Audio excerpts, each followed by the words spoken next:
Every Tuesday, the same stranger stopped just to watch her garden. She never knew why. You've been riding past. For weeks, I know. And today, I finally found the courage to knock. I didn't come to rescue you. I came because my garden deserves its true gardener. She did not know she was being watched. That was the thing she would think about later, when everything had changed and the life she had been living looked different from the other side of the change. She had been going about her days in the ordinary way, the way of a person who has learned to make the ordinary sufficient, and she had not known that anyone was paying attention. Her name was Clara Venn, and she was 23 years old, and she lived at the edge of the village of Sorton in a house that was more cottage than house, with a leaking corner in the back room that she had learned to manage with a bucket and a specific arrangement of the furniture, and a garden that produced more than it had any right to, given the quality of the soil, because she had worked it carefully for 4 years, and the careful work had accumulated. She made her living the way people in forgotten villages made their living, from several small things rather than one sufficient thing. She grew vegetables and sold the surplus. She kept 2 goats and sold the milk. She mended clothes for the people in the village who needed mending done and could afford to pay someone else to do it, which was not many people, but was enough. She had learned at her grandmother's knee that a woman who could do several things adequately was more secure than a woman who could do one thing well, and she had taken the lesson seriously and applied it with the same care she applied to the garden. She was not unhappy. She was, if she was honest with herself, tired. Not the tired of a bad week or a hard season, the tired of years of the same arithmetic, the same careful calculation of what she had and what she needed, and whether the gap between them was manageable, and the gap was always manageable, just, and the just was what wore her down. She did not talk about this. There was no one to tell who could help, and telling people things they could not help with only made 2 people feel the weight of it instead of one. So she went about her days, and she managed, and she kept the gap manageable, and she did not know she was being watched. The Duke of Hartmore was not supposed to be in Sorton. His estate was 11 miles north, which was not close by any definition, and Sorton was not on the road to anywhere he needed to be, and there was no reason for a man of his position to be riding through a village this small on a Tuesday morning in September. He had been riding since dawn. That was the truth of it. He had been in the estate papers since 5 in the morning, and by 7 he had needed air and his horse and the particular freedom of moving through the countryside without a destination, and he had ridden south without thinking and found himself at the edge of Sorton as the village was beginning its morning. He saw her in the garden. She was harvesting the last of the summer squash, moving through the beds with the practiced efficiency of someone who knew exactly what they were doing and was doing it without waste.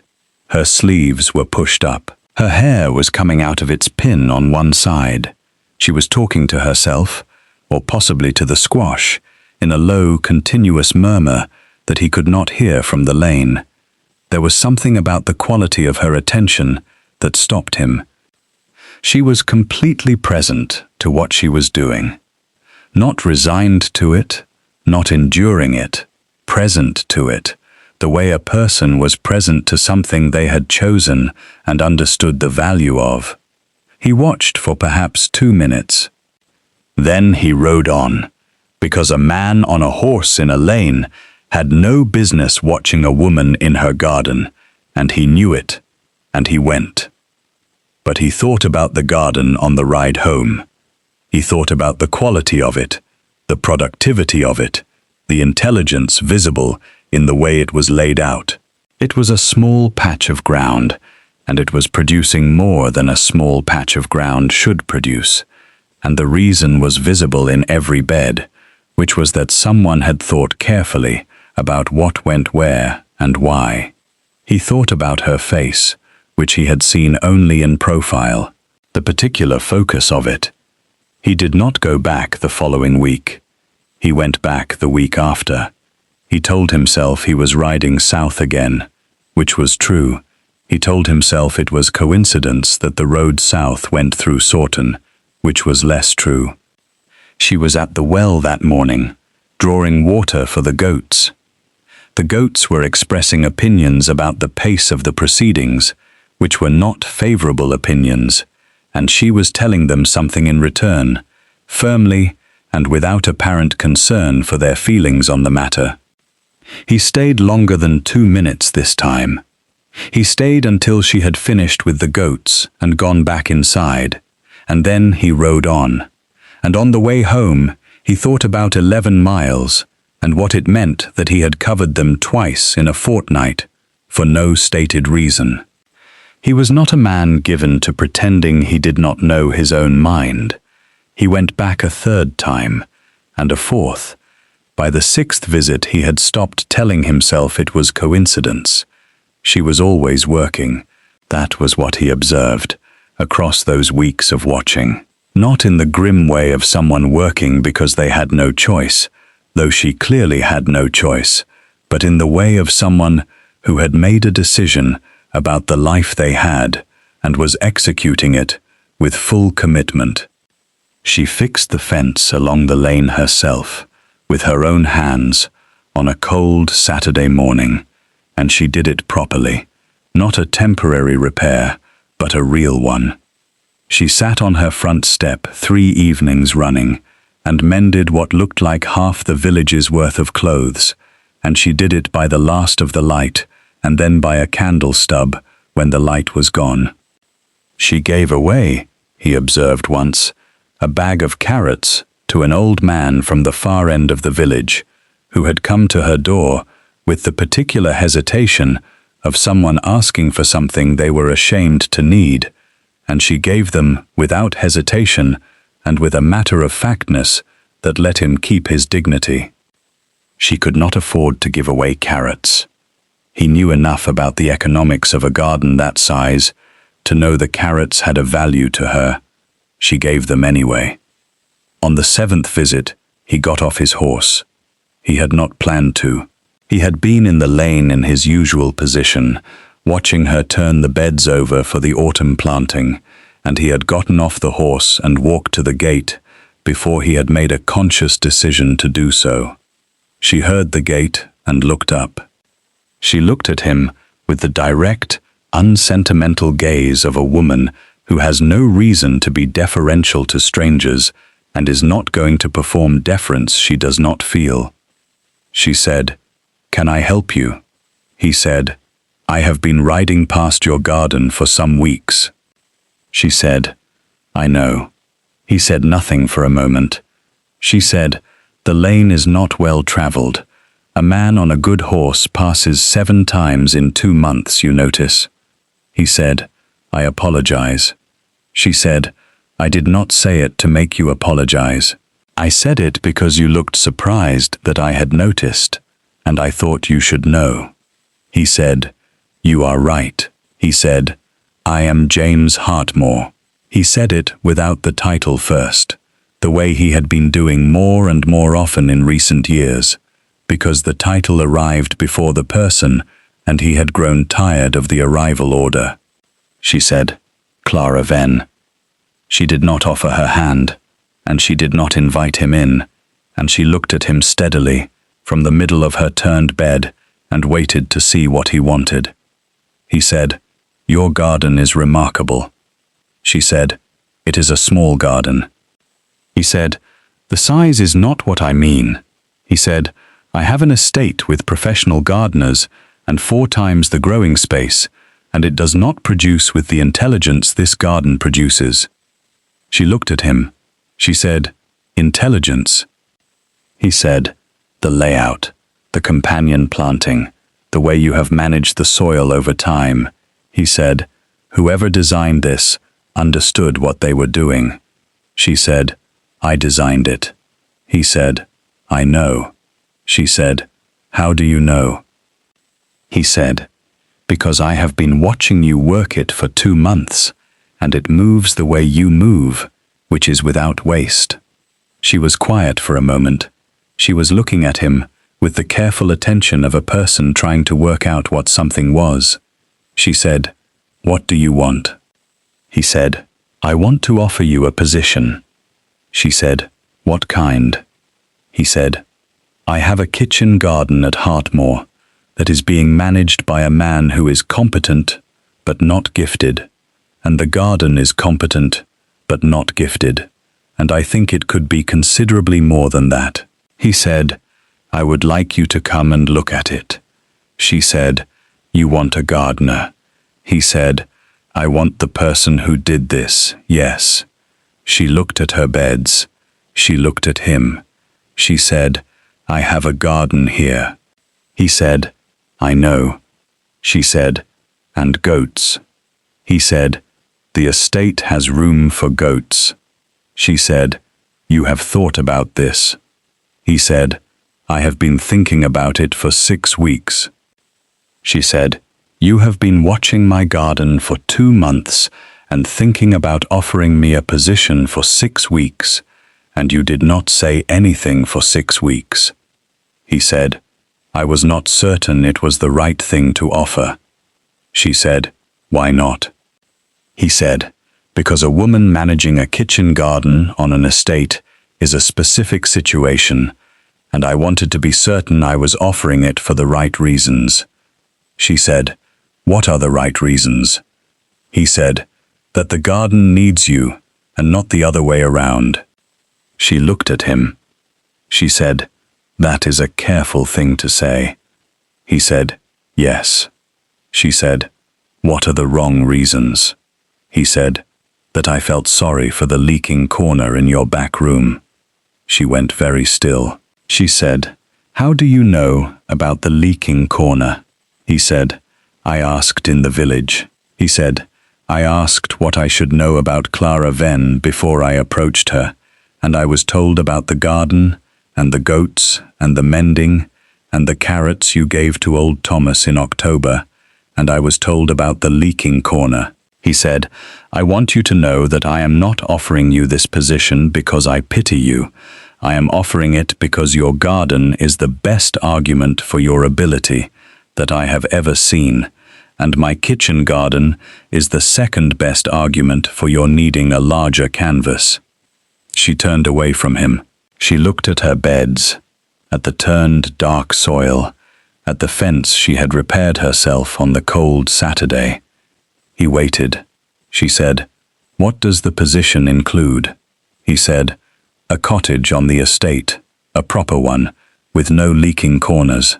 He said, "A wage that is 3 times what you can make here."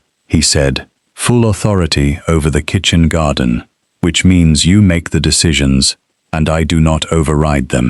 He said, "The goats are welcome." She said, "Full authority." He said, "Yes." He said, "I do not want a person of your ability to spend their days implementing someone else's ideas. I want them to implement their own." She was quiet for a long time. He did not fill the quiet.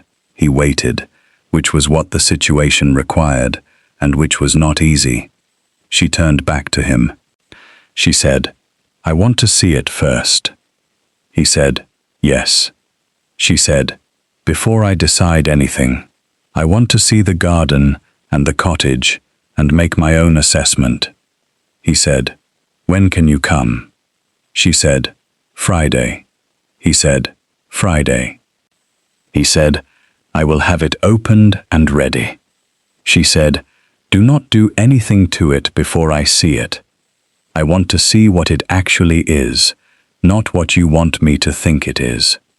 He said, "Nothing will be done." She said, "Good."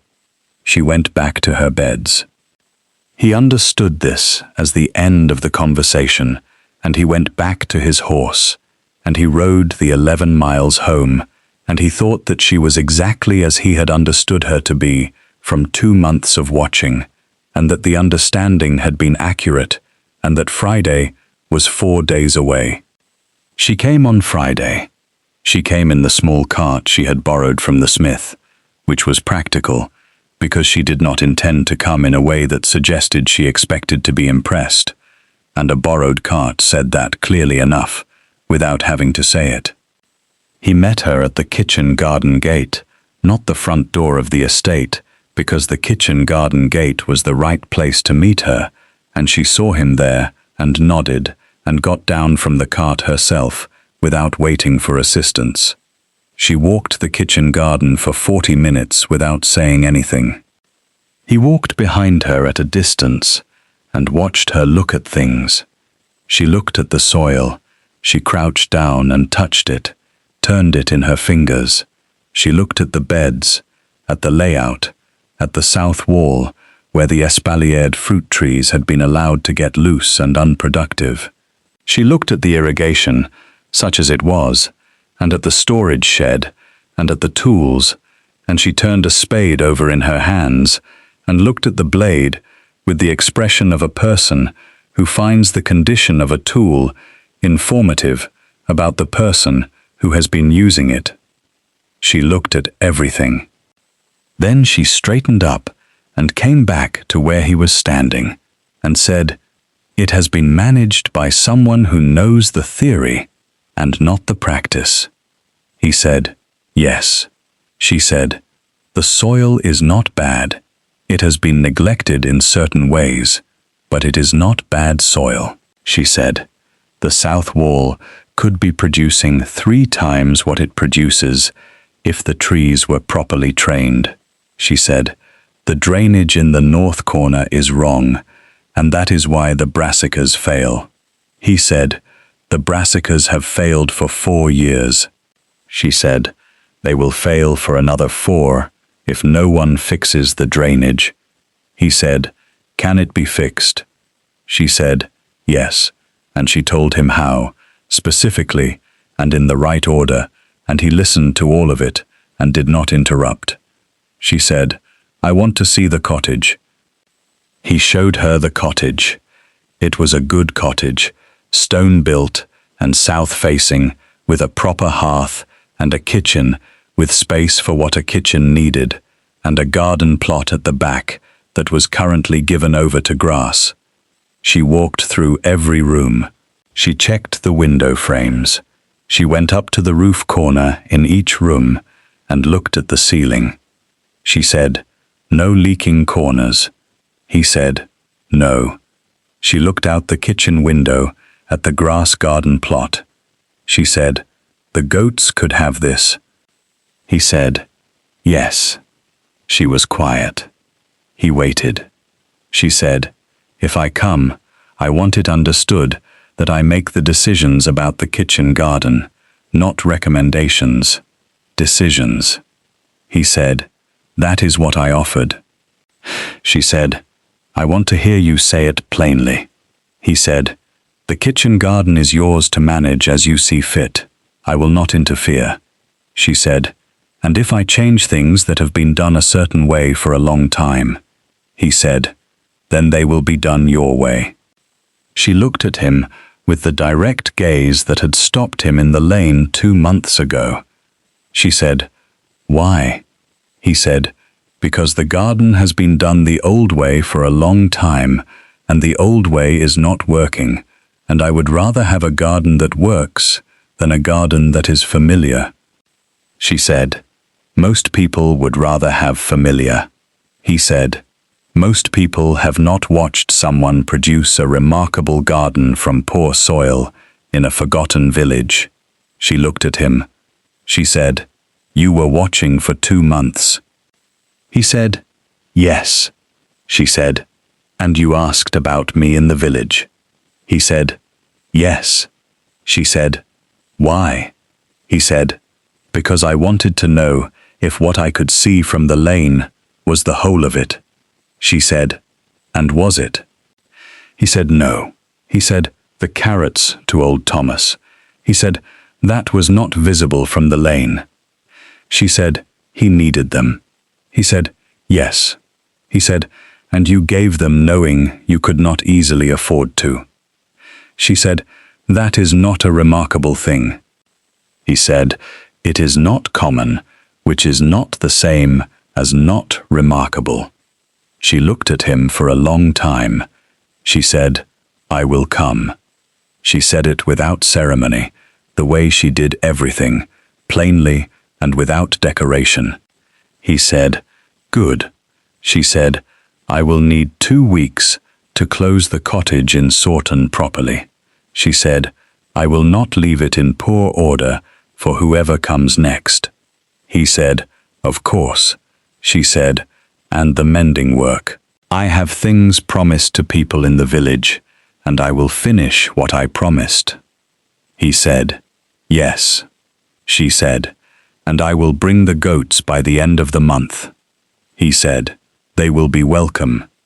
She looked at the grass garden plot once more. She looked at the kitchen. She said, "The south wall." He said, "Yes." She said, "The trees need cutting back hard before the spring. It will look severe. People will think it is wrong." He said, "Is it wrong?" She said, "No, it is necessary. The severe cut is what lets the growth come back properly." He said, "Then do it." She said, "People will say you have ruined the wall." He said, "Will the trees produce?" She said, "Yes. In 2 years they will produce better than they have in 10. He said, "Then let them say what they will say." She looked at him. She said, "James Hartmore." He said, "Yes." She said, "You did not tell me your title." He said, "No." She said, "I knew it by the second visit." He said, "How?" She said, "The horse."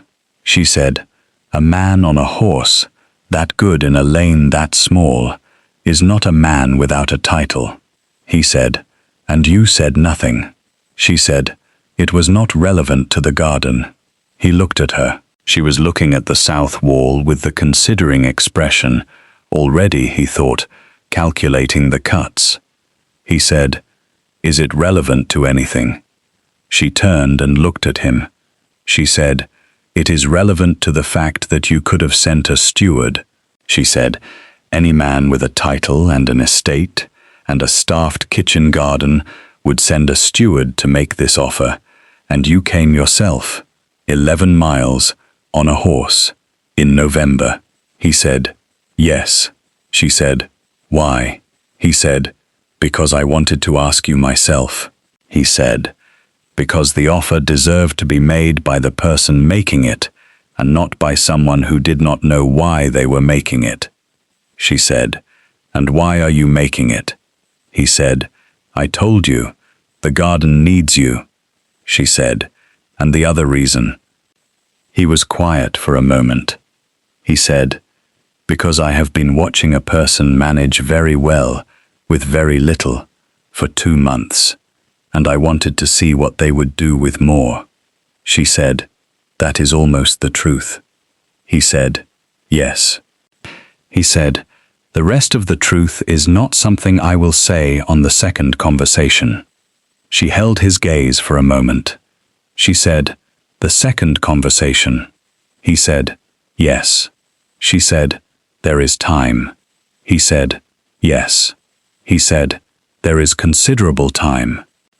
She looked once more at the south wall and the south-facing windows and the kitchen that was large enough for what a kitchen needed, and then she looked at him in the November afternoon, and she thought about the gap that was always just manageable, and the years of the careful arithmetic, and the leaking corner, and the tired that was not one bad season, but many good ones that had not been sufficient. She thought about the south wall and what it would produce in 2 years with the right cuts made now.